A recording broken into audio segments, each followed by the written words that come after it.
to our H.E.L.P community class. My name is Britt Huff, Executive Director of H.E.L.P, and we are so pleased this morning to have Dr. Judy Pa here as our speaker from USC. And I'd like to give a little bit of background on her. Dr. Pa is Associate Professor of Neurology and Gerontology at the USC Keck School of Medicine, and does her research through the Mark and Mary Stevens Neuroimaging and Informatic Institute, and also affiliated with the USC Leonard Davis School of Gerontology. And her research is supported by the National Institute of Aging. And so welcome, Dr. Pa, and we will let you do any introductory remarks and then hopefully share your screen if that works. And thank you here. Thank you, Britt, for that very kind introduction. Hello, everyone. It's a pleasure to be here. We have a nice intimate group, so I hope we'll have an opportunity to have a lot of discussion. Like Britt said, I'm at USC over at the medical campus. Some of you may go there to see your doctors, and that's over on San Pablo. That sounds familiar.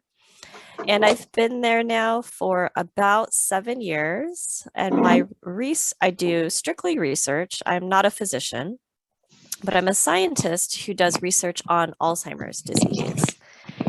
And I also just want to introduce Joy Stradford, who's on as well. She works with me. She's a project specialist with us and makes a lot of the magic happen in the background. So welcome, everybody, and it's such a pleasure to be here today. And can you just give me a little thumbs up if you can hear me okay? Okay, great. Trying to make sure I speak loud enough.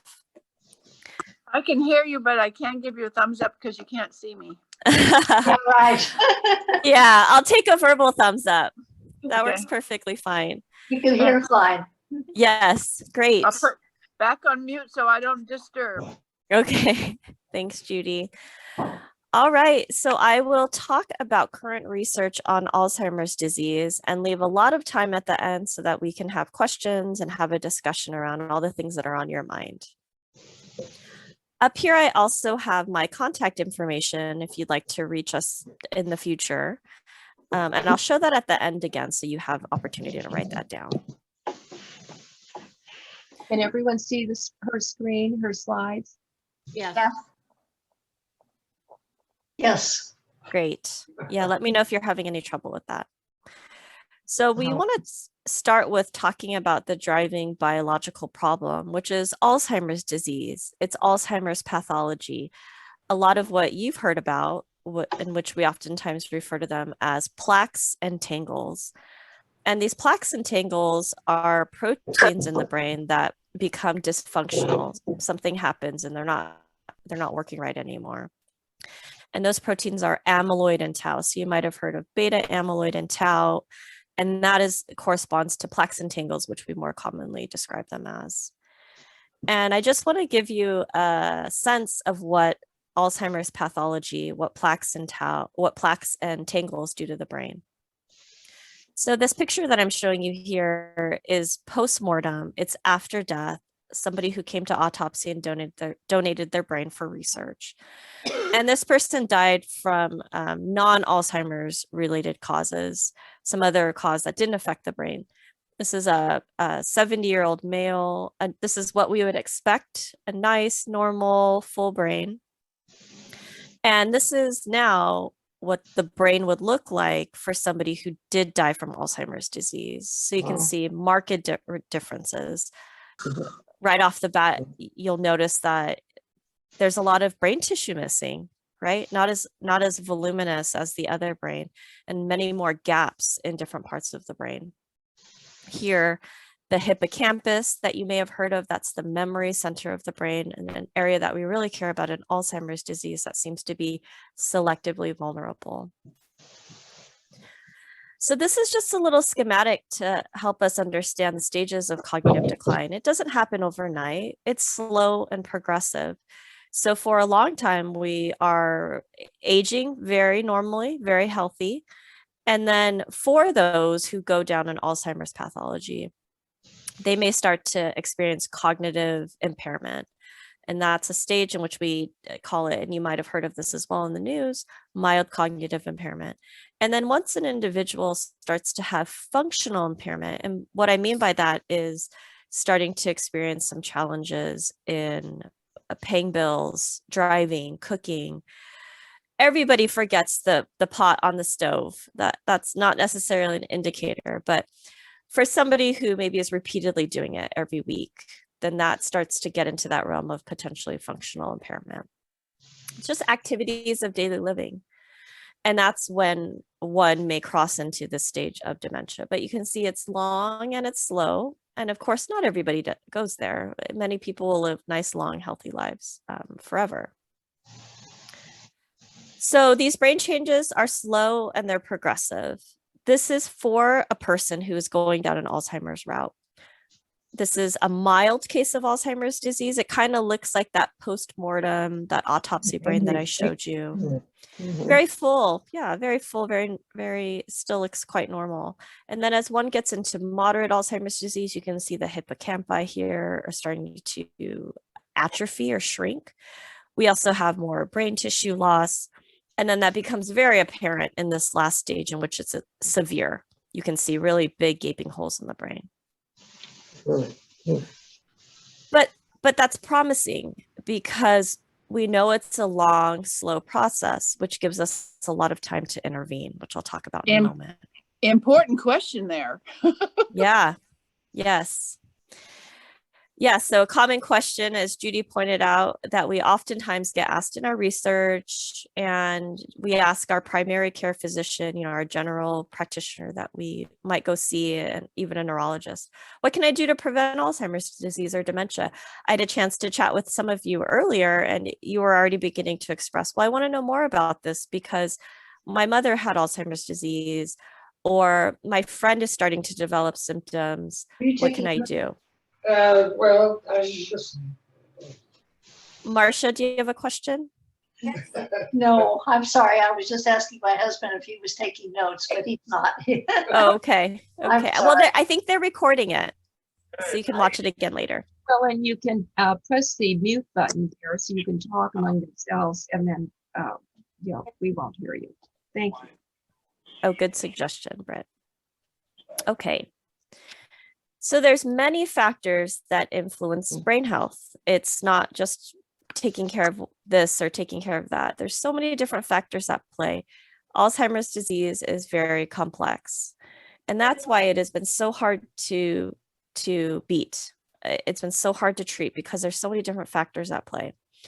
Some of these factors we can't change. So the biggest risk factor for Alzheimer's disease is age, is advancing age. As one gets older, their risk doesn't mean they'll ever get it, but their risk of developing Alzheimer's disease increases. There's also some genetic factors, just like questions I was asked earlier about, well, if I have a family history, if my mother had it or my father have it, what is my risk? So those are things that we can't change. But what is really promising and exciting in the field is that there's so many things we can change. We can change things about our lifestyle. We can get up off the couch and go for a walk. We can change things about our environment and adding more activities in our daily lives that engage us and are cognitively stimulating, giving that friend a call on the phone and having that social engagement. High blood pressure. We now know that untreated high blood pressure is a risk factor, a substantial risk factor for Alzheimer's disease. So that's something that we can take care of as well. So this is really just to illustrate that there's many, many factors that contribute to our brain health. And I'll talk a little bit more about lifestyle. So this is this is recorded, and so you don't have to write all this down right now. And sorry, this word got cut off here. But there's now 13 modifiable lifestyle factors for Alzheimer's risk. These are 13 things we can do about our lives right now, today, as soon as this talk is done, to decrease our risk. They're education, current smoking, physical inactivity, depression, obesity, hypertension, which is high blood pressure, diabetes, social isolation, which becomes a big concern as we get older, and just ensuring that we are still being connected with our communities, our families, lack of cognitive engagement, air pollution. So these last few were recently added, that there's some suggestion that air pollution might contribute to dementia risk or Alzheimer's risk. Hearing loss that's not treated with a hearing aid, traumatic brain injury, getting in a ski accident or a major car accident and having a head injury like a concussion, and excessive alcohol use.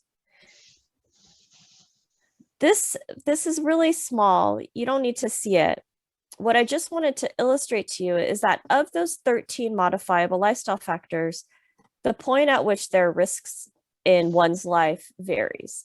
So this green color here is when we're younger, and that's where education falls, right? Because that's when we do our primary education and college, if one goes to college and beyond. This blue here is midlife. So risk factors that existed in midlife that might contribute to dementia risk 20 years later. And then in purple here are all the things in which we can impact our risk in later life. And this is roughly 65 and older. So here we have smoking, depression, social isolation, physical inactivity, air pollution, and diabetes. And what's interesting from a scientific perspective is that all of these risk factors together potentially, because we're still investigating it, we're trying to still understand what it does to the brain, that all of these risk factors together could reduce one's risk by perhaps 40%, which is high, it's meaningful. What was the number again? 48? 40. 40. Thank you. Yeah. So we really think this is research that we do at USC and research specifically in my research laboratory, that lifestyle interventions are medicine. We treat them as treatments. We are not going to wait around until there's a magic pill. Of course, everybody would love that, to be able to take a medication that treats it or prevents it, but we're not there yet. So until we're there, or even once we're there, we want to think about prevention. We want to think about how to combat any brain changes that we're experiencing right now. So I have two examples here for you. And here on the left, it's older adults doing a group workout. So they're exercising. And over here, it is our community reading and being active and learning new information and keeping that brain working. So we really just want to think of the brain as a muscle. If you don't use it, you lose it, right? But if it's a muscle and you want to keep it, then you need to exercise it. And you exercise it by activating it, by thinking critically, by learning a new language, by learning how to play bridge or another strategic game that you don't know. This is still a very big question. The field is, I mentioned that those Alzheimer's plaques earlier, the plaques and tangles. We're still investigating, and this is an active area of research in our lab and in others across the world, trying to understand if these lifestyle interventions actually impact the plaques in the brain. So I have this question mark here to say, if we engage in these types of activities, can we take an older adult who does have Alzheimer's pathology in the brain and actually clear it out? And there is a lot of research being done on understanding that mechanism, meaning why would it clear it out? What's happening in the brain? How is blood flow changing to help clearance? How is the cerebral spinal fluid? That's the fluid that your brain floats in, which also acts as a clearance pathway for waste in the brain. So these are all the good things that lifestyle interventions have been shown in both animal studies and human studies to do to the brain. So it increases new brain cells. It increases new brain connections between different brain regions. It diversifies cell structures, increases blood flow, increases brain activity, and also increases cognitive activity. Again, this idea of using it to keep it active. In addition, it decreases a lot of bad things in the brain. So as we age, and if we don't have healthy lifestyles, We might start to have resistance to insulin, and that's can contribute to diabetes. So it decreases insulin resistance. It decreases arterial stiffness. So also as we age, we have a buildup of plaque and different proteins in our blood vessels that make our blood vessels not as elastic, right? Because our blood vessels need to be able to pump blood and move blood around. It actually helps them become more flexible, these blood vessels. Decreases stress like cortisol that we hear about. It decreases obesity and also inflammation, which excessive inflammation can be bad. This is just an example of research that has actually shown that brain improvements can happen through lifestyle interventions. So this is a little small, but you might remember these hippocampi here that I showed, the memory centers in the brain. We have one on the left and one on the right.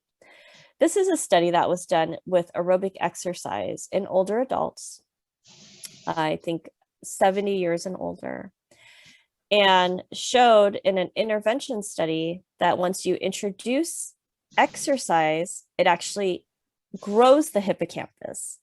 So you remember in those individuals that we are starting to see the shrinkage of the hippocampus. This research study actually showed that you can make the hippocampus bigger and healthier. You're sort of plumping it up like a muscle, right? You use it and it becomes bigger and bigger.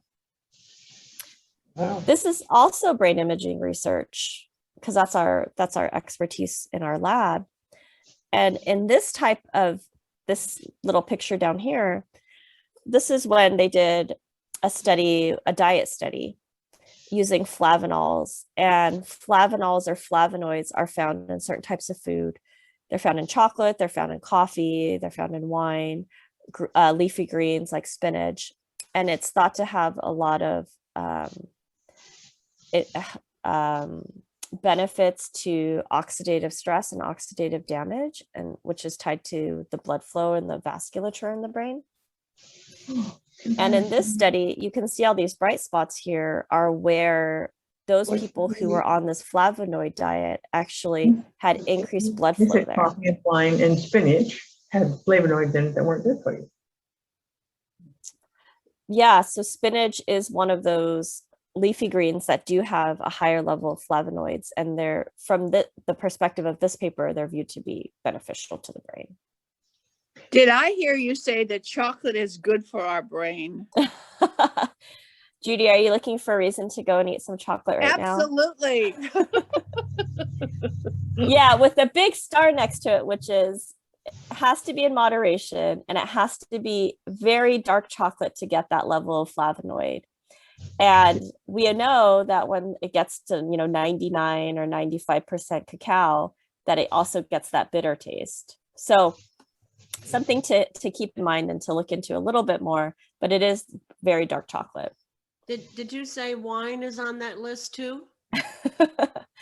Wine is one of the items that does have flavonoids in it, but we have to also keep in mind, yeah, in moderation, yes, because alcohol use is on our list of a risk factor when it's excessive. And I think, it depends on which research study we look at, but excessive is oftentimes more than 2 glasses of wine a night. So that's a maximum. So less than that. Do you differentiate between red wine and white wine? So thank you for that question. So the flavonoids that we were looking at with respect to the studies that are out there, it's typically red wine. Red wine has a lot more flavonoid, higher content than white wine. White wine has very little flavonoids. From the alcohol perspective, it depends on if it's a cocktail or beer or wine, but really the take-home message is too much is certainly bad for the brain, and that these sorts of things need to be really in moderation. So we have a few scientific questions that we oftentimes think about, and this is really getting at what we were just talking about. Well, what do I do? What is the right intervention, and for who? Should I be drinking red wine or eating chocolate? Do I have enough spinach in my diet? What else should I be eating? What should my sleep patterns be like? So These Should are I all play questions that Scrabble? we're actively investigating with. What was that, Joyce? Should I play Scrabble more? Yeah, but I'll say this, if you already play Scrabble and you're very good at it, try something new. Because if it's new, you have to learn new rules, and it is much more demanding on your brain than doing something that you're already really comfortable doing. Oh, I see. Thank you. So these are the different questions. We have all the same questions as scientists because we want to know, well, what is the right intervention and for who, depending on their profiles. So what should we do? How often should we do it? What is the relationship between different healthy lifestyles? Do I have to improve my diet and start exercising, or should I think more about stress reduction and meditation? So these things are not independent, right? We know that what these different activities are doing to the brain and the body will have some level of overlap. What is the benefit to older adults, especially those who are at risk for thinking problems or Alzheimer's disease? So now getting really specific, and we think a lot about precision medicine, which means we want to figure out for a given person who walks into our lab or into our clinic, what do we give them? What should we recommend? Is this going to depend on a family history of Alzheimer's disease or some other type of genetic risk?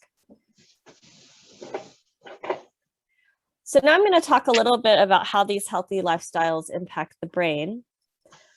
And just this one study that we're doing at USC to give you a sense of the types of research that we're doing. And if anybody was interested in this type of research, that they could also contact us.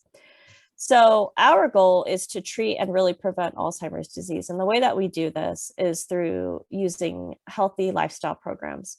Our lifestyle programs tend to be focused on exercise and mental activity, exercise and cognitive activity. So some of the questions we were getting earlier about what new activities we can add into our lifestyles. So that's our approach.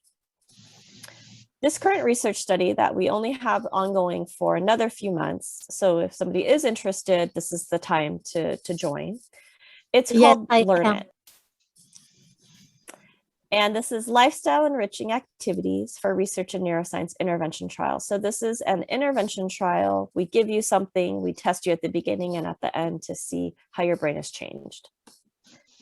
It lasts about 7 months. During this time, you will engage in either physical activity or mental activity with a health professional in your home. So you would have to come to USC at the beginning, at the start of the 7 months, and at the end of the 7 months, but everything in between would be done at home. And this includes brain scans that we would do and paper and pencil tests that you might have heard of trying to assess your memory and your thinking. So that's one study. This other study I just wanted to show you about is another research study that we're doing at USC, and it's more technology based. So it's using virtual reality. It's combining neuroscience, health, and engineering in a virtual reality environment. So this is a young lady with a headset on in which she can see a virtual reality environment. It's a video game. But I will tell you, we have had a whole range of college students in there, all the way up to our local community, with our oldest participant being 81 years old, and they all love it.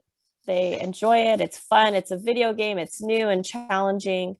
And so that's been really promising for us.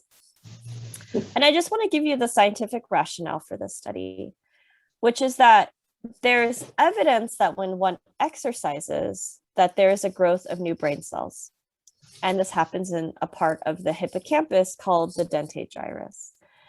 The idea is that then if we give those new brain cells something to learn, something that excites them and gets them outside of their newly birthed part of the brain, that it's more likely that those brain cells will integrate into a network and stay. Right? Because again, it's this use it or lose it. So we're going to use those brain cells, and they're going to stay in our brain, and they're going to help our brains grow bigger.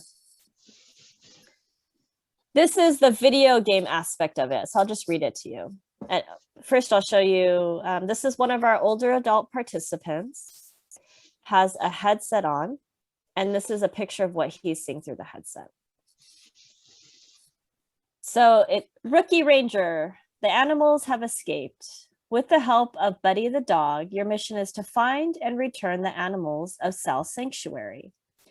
As you complete your mission, you will move up the ranks and earn new badges. Let's go.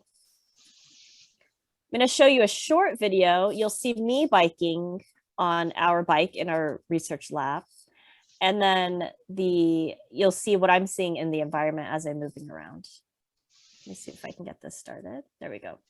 So that's me biking. I have that headset on my head and I'm turning the bike to turn left and right. And I'm following the arrows. The arrows are teaching me the path because this is a new place. I've never been there. I don't know how to get to the animals. So it's showing me how to get there. And then the memory test comes in later. I have to try to figure out how to get there again without the arrows. And we do this over and over again with the hope that we are helping that part of the brain that is starting to atrophy, potentially from aging or from early Alzheimer's disease risk, and making it better. At the end, you saw that my goal was to feed the animals. So I was throwing out that food and you can see these little hearts are floating up for the animals, showing me that they're very happy that I fed them. This particular one has to be taken place at your facility, correct? Not in the home. That's right. That's right. So we wanted to have a little diversity there. Some of our participants like to come into labs. Some of them like to do things at home. So that first study that I told you about, the Learn It study, is done at home, except when you have to come to campus because that's where our brain scanners are. Whereas this one is all done in the lab because of all the technology involved. So using these types of interventions, the first two I just showed you, the virtual reality one and the Learn It trial, we will take pictures of your brain and try to understand what it's doing to the brain. And I just wanted to show you examples of what that looks like. So this is what's called the MTA scale, and it's a visual read, and this is something your doctor might do. So your doctor might say, okay, you've come into my office, you have some concerns, let's do an MRI scan of your brain. And then they'll look at that scan and they'll give it a rating. And that's what this is. This is the MTA scale rating. And you'll recognize the hippocampi here that I showed you earlier. And underneath each of these is a rating scale. So this got a rating of 0, 1, 2, 3, and 4. And those ratings are given by a trained doctor who knows how to do this scale to say this is the level of atrophy that exists in the brain. We use the same type of data to do research and to do scientific analyses. So this is also a brain scan that might come out of an MRI scanner. And you can see the hippocampi here.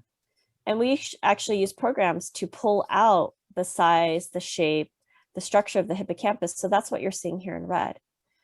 It's as if we took that specific structure out of the brain and we extracted it just to see just the hippocampus itself, so we could understand what's changing. We might look in different regions of the hippocampus to understand if there's growth there or if there's shrinkage, and also measure overall volume.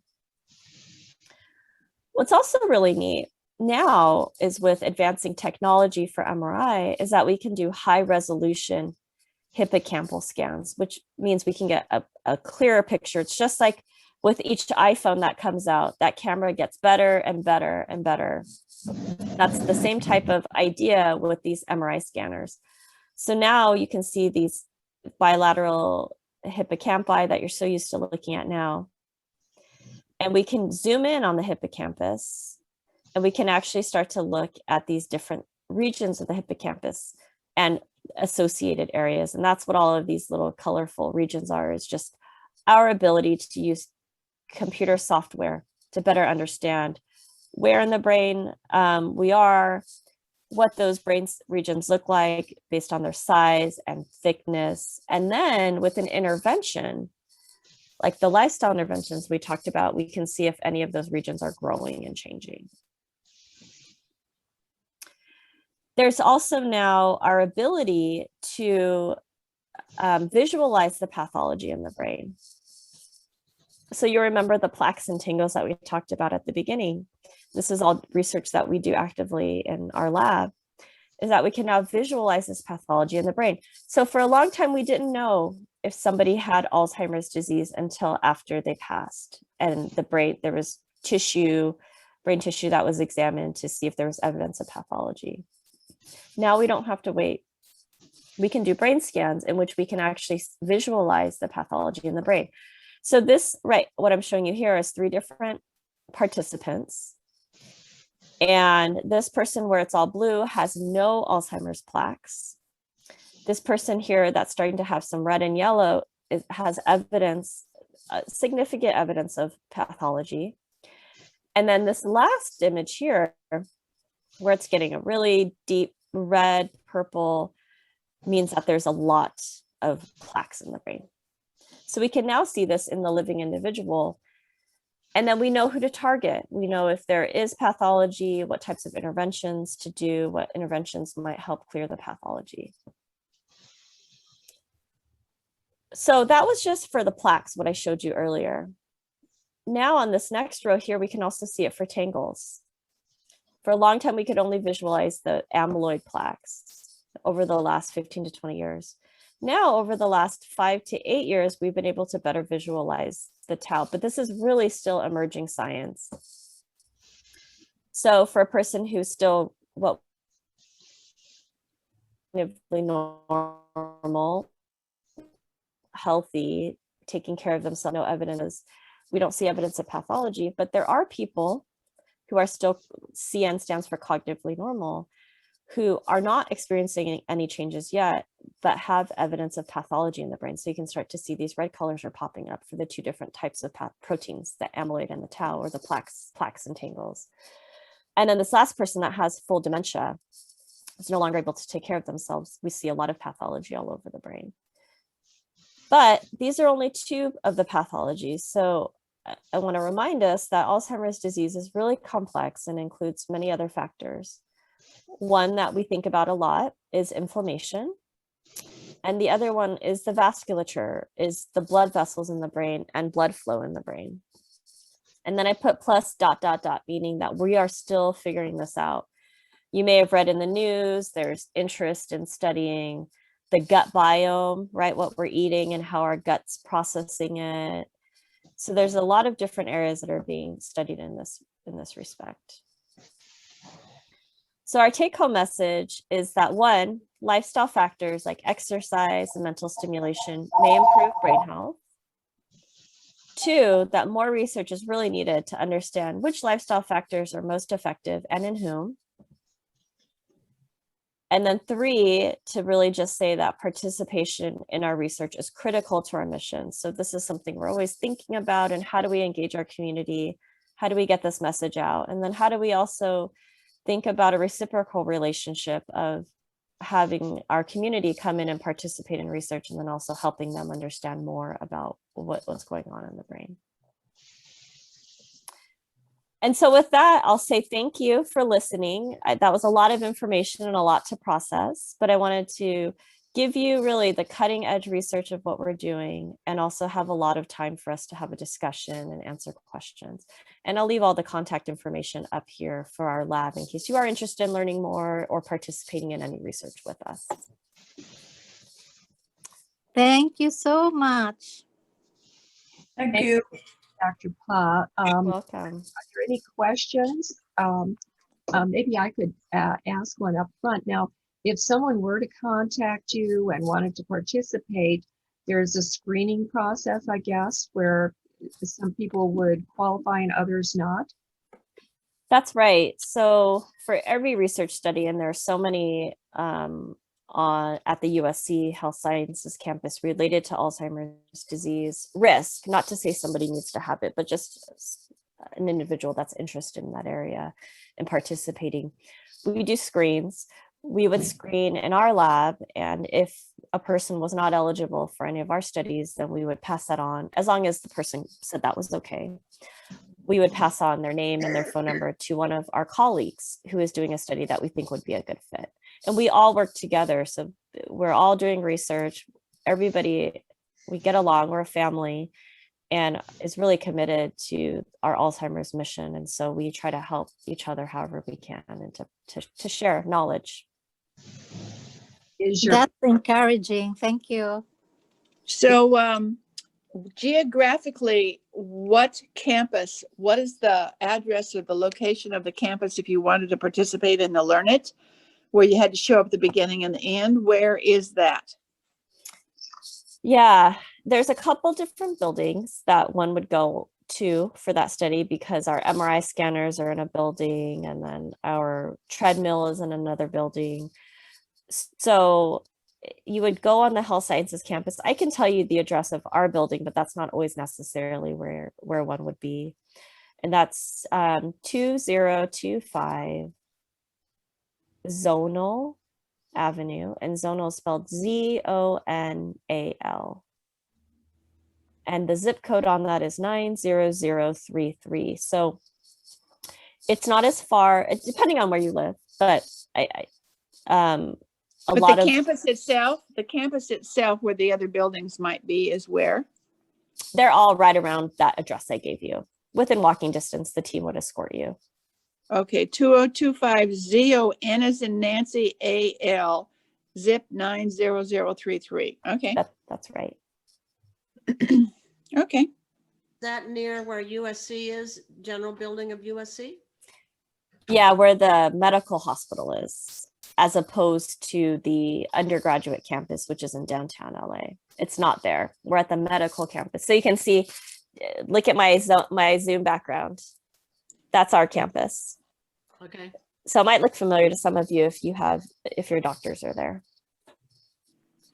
And your best guess, not a fair question probably, but what's, just as a generic, driving time from LAX to there, to the campus? Yeah, if you can avoid traffic times, it's maybe 30 minutes. Okay, thank you very much. I wouldn't be coming into LAX, it's just a landmark to use. Oh, I see. Yeah, so if Pasadena, we get a lot of our participants from Pasadena, and it's about depending on where in Pasadena, because it is quite large. But if you're on the west side of Pasadena, it's about a 20-minute drive. Where I think Most of us on the beach. yeah, Redondo. That's why I use the Zoom. That's why I use the LAX as a landmark. Yes, yeah, we have participants who come to us from Redondo. Because the study is 7 months, they oftentimes don't mind coming in once at the beginning and once at the end. And Right. then the rest of the time we're at your house. So we try to help each other, and both of us have to make some driving sacrifices, but we have a team that will come out to your house for, the remaining 6.5 months. So do What is that Get a hospital copy. again, please? they get a copy of the MRI Downtown?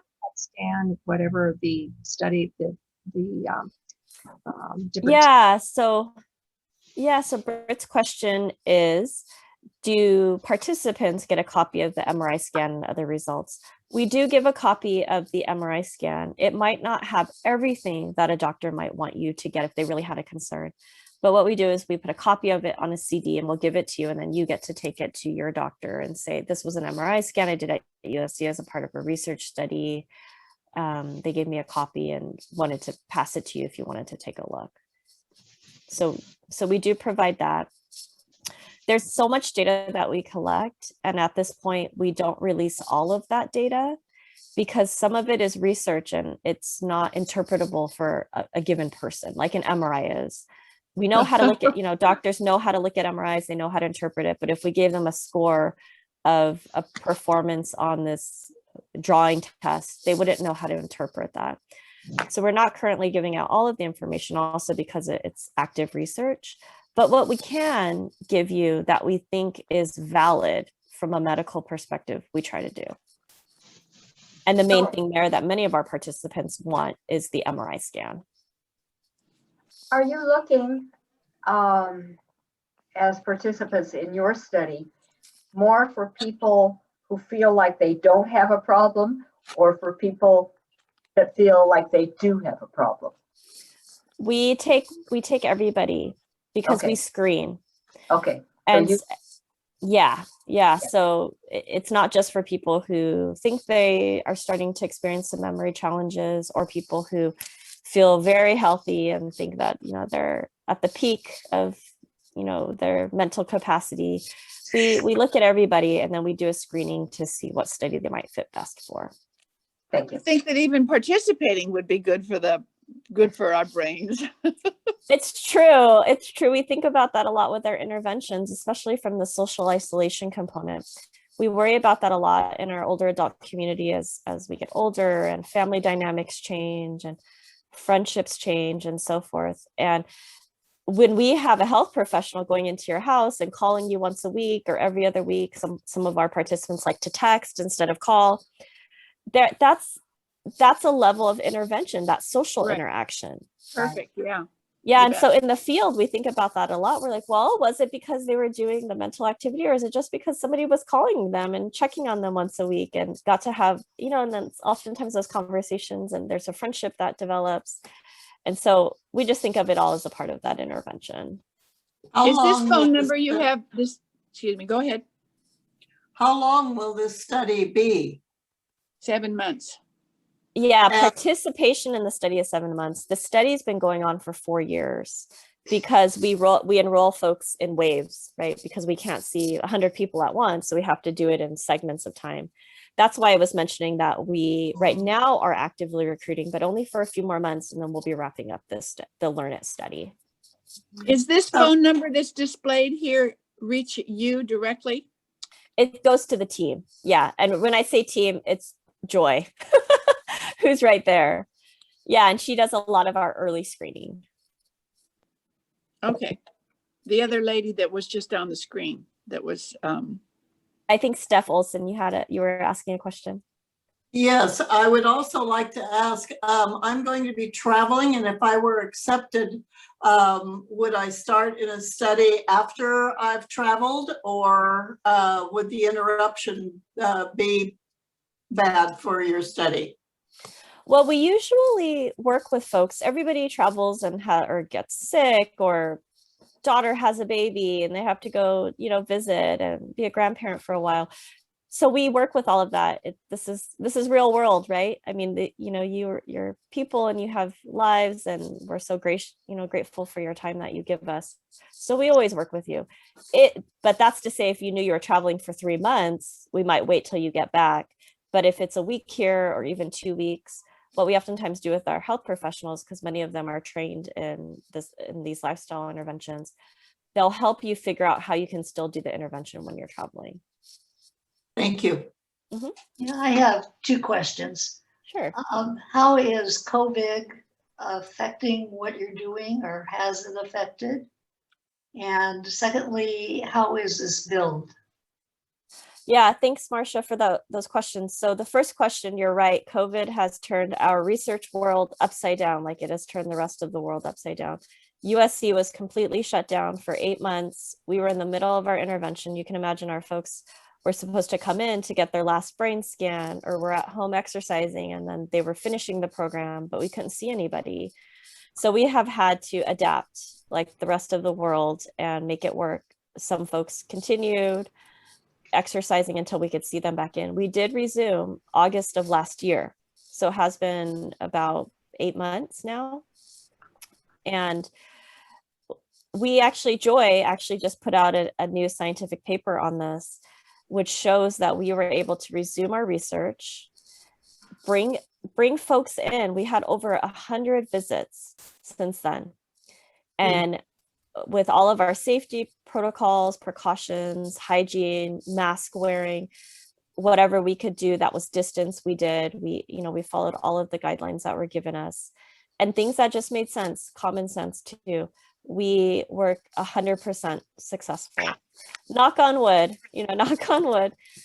But we had over 100 older adults come onto campus into our research lab doing brain imaging with us. And everybody was fine. No sicknesses, no illnesses, both on our participant side and on our research team side. Great. Oh, okay. So that was your first question. And your second question is, how is this billed? It's all free. There is no fee to you. You come in, you get a generic subject ID number, and we do that for your protection, your confidentiality, so that your name isn't on documents, unlike a medical visit, right? Because a medical visit has your name, and sometimes we'll have your medical record number, that MRN number. We don't have any of that. We de-identify everything to protect your information. There's no cost to participating. And in fact, we compensate you a little bit for coming in. So over the course of the entire time that you're in our study, there's a payment that's dispersed at different intervals of approximately $560. So your time is invaluable. That doesn't compensate you for the full 7 months, but it's just a little bit for us to say thank you for coming to the USC campus and for having to drive out and gas. We pay for your parking, so there's no parking fee. We have all of that covered, but to just say thank you for your time and your investment and try to give you a little something to show that. Thank you. Dr. I Pap. have to tell you that I run a senior village, and Brett is a different village. And I have to tell you, our average age of our seniors, and this, we help them stay at home, is what South Bay Village does. And our average age is 85. And I constantly hear from families, there's no solution. The doctor says, try these pills. The pills never work, blah, blah, blah. So this is so encouraging to at least have news that could possibly help. This is just awesome. Thank you so much. You're welcome. You're welcome. And we couldn't agree more. You know, even though there's been so many failed drug trials, and you're right, the 3 drugs that are approved for Alzheimer's disease are not disease modifying. They only treat the symptoms, and they don't work in many people for those symptoms. But our mentality is there's something you can do about it today. You know, as in 10 minutes when we get off, there's something that you can do about it today to start to improve your brain and your brain health and getting our brains and our bodies active. I have another question. Oh, I think Carrie has been trying to get a question in there. Go Carrie, do you ahead. wanna? Can you hear me? No. Yes. Yes. Yes. Okay. I would like, yeah, I was getting towards that question in regards to medicine. If this somehow the study could back up to some link towards some pharmaceutical, especially in regards to vitamins. I'm not talking about something totally new, but perhaps a combination. I hope you can give us a bit of information. Maybe it's everything new and not allowed yet, but it will give, I think, everybody a bit of hope that is so necessary, especially, you know, when we think on the future, we think in our dear ones, you know, we all worry. Yeah, that's a great question. So asking about other types of vitamins, or what we oftentimes call like supplements that we can buy, or nutraceuticals. There is a lot of work in this area. And I think this really gets us towards our diets and what we're putting into our bodies. So there is a lot of research on what's called a mind diet, and it's really Mediterranean based. It's healthy. It's everything your doctor tells you. I mean, this is not new information, right? But there's evidence. So beyond what your doctor tells you to eat, there is empirical scientific evidence to show that it is really beneficial for the brain. This is olive oils. There's a scientist at USC that we work with who studies DHA and omega-3s and fatty acids and those. And not to say everybody should run out and take those supplements, because it really depends on what one's diet is. If you can't get a serving or 2 of a fatty fish into your diet, then perhaps a supplement may be beneficial. But a lot of us do. A lot of us will eat salmon once a week, for example. And anything above that with these supplements isn't always beneficial, because your body can't process all of that. So when I think about nutraceuticals and vitamins, it really to me comes down to diet and what we're putting in, and cutting down our processed sugar that we all love, you know, our donuts and those really tasty things. I'm admittedly a donut lover, and I have to control myself too, because these processed sugars are just not, they're not healthy for us. It's been documented in so many diseases and chronic illness. But that's my best way of thinking about it. You. May I ask a question, please? Yes, Joyce, go ahead. Yeah, there was a deacon from American Martyrs who made a talk here in our senior home years ago. That was before COVID. And among the things that he mentioned, that we should avoid in order to prevent getting Alzheimer or something was about cheese. Is that correct? Yeah, I admittedly don't know a lot about cheese, but what comes to mind is that it's just something that should be in moderation because it is so fatty. But I don't know that I haven't read anything personally that has shown a link between cheese and dementia risk. Oh, I think no. The flyer he even distributed to us had something to do with Alzheimer's, not dementia. And he said the 5 things that we should avoid. Number 1 are cakes and pastries or sugar, and cheese was the 5th. Hmm. I wonder if it's some research that's being done in what I mentioned earlier, the gut biome, where they're Right. trying to understand how the body processes different foods that we eat. But Joyce, I honestly haven't seen anything specific to cheese. I see. Your And first item, pastries and whatnot, yes, because of the Right. processed sugars. The sugar. Mhm. Yeah, it had an impact on me about cheese because I remember my late beloved mother, who, like I mentioned, Mhm. died from the side effect of Aricept that she was taking for Alzheimer's. Mhm. And when we were young, she loved cheese. When she was like conceiving my Mhm. other siblings, she would even hide the cheese under her bed. That sometimes she'd forget and it gets moldy. But she really loved cheese. So I thought maybe that's why it worsened her Alzheimer, because she loved cheese so much.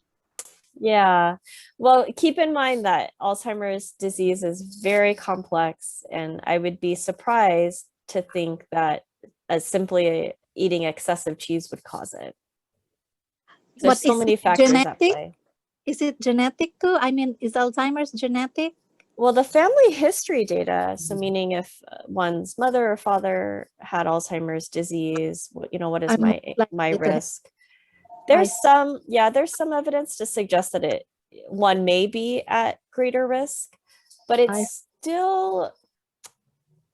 it's still not as genetically linked in that way as we would think. So just because one has a mother or father that has Alzheimer's right. disease, it in no way means that their children will get it. And another senior here said sometimes it skips generation. So I might not have it, or my grands would have it. Yeah. I don't think there's any suggestion that it skips a generation with respect to that risk. Because a grandmother has it doesn't mean that their grandchildren will have it, or if one's mother has it, in no way means that their daughter would get it. Thank you for clarifying that. Thank you. Yeah. I mean, really, if folks have concern, it's just thinking about ways to keep your brain active and healthy and moving, using it. Dr. Pa, I would like to ask also about carbohydrates because I'm a carboholic, but I don't eat much sugar. Yeah. Well, carbs have a lot of sugar in them, not processed sugar, but yeah. It's just looking into that mind diet. If one really wanted to think about their diet, that there's the most evidence around that.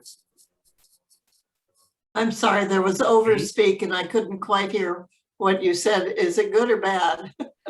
Yeah, what I wanted to express is that the most evidence around diet is that the mind diet could be healthy. Let me transfer you to my assistant so she can tell you how to come and get a flight. And so for something like carbohydrates, it's just, again, there's other risk with eating carbohydrates and the benefits and consequences on the brain and the body that should be considered. Thank you. Mm-hmm. Any other questions?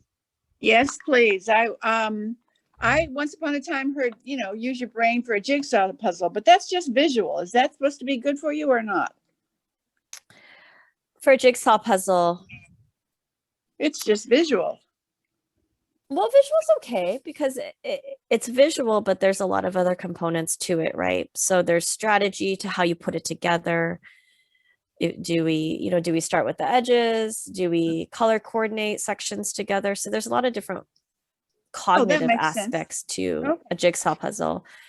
But I'll say that a jigsaw puzzle does have cognitive components to it, but it's not as cognitively demanding as other new tasks might be, like Sure. learning a foreign language, for Yeah. example. Okay. Yeah, and and I've heard the whole gamut of different activities that one can do, and another one is boxing. I know somebody that took up boxing, went to a boxing class and found it very cognitively stimulating and physically, right? Boxing is very physically demanding, but there's also a big cognitive component to it with the types of moves that one does and the body posturing. There's a lot of thought that goes into it. Another one is, and I think this depends on the person, but if somebody did have some physical restrictions, that water aerobics and engaging in more of a vigorous water aerobics type of class could also be beneficial, because it is largely physical, but there's also a big cognitive component to it.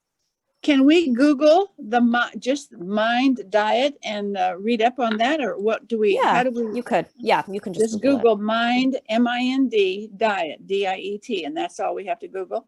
Yeah, and then it'll tell you the general guidelines that are typically followed within a mind diet. And again, it has to do with healthy oils, fatty acids, leafy greens, olives, fruits and vegetables.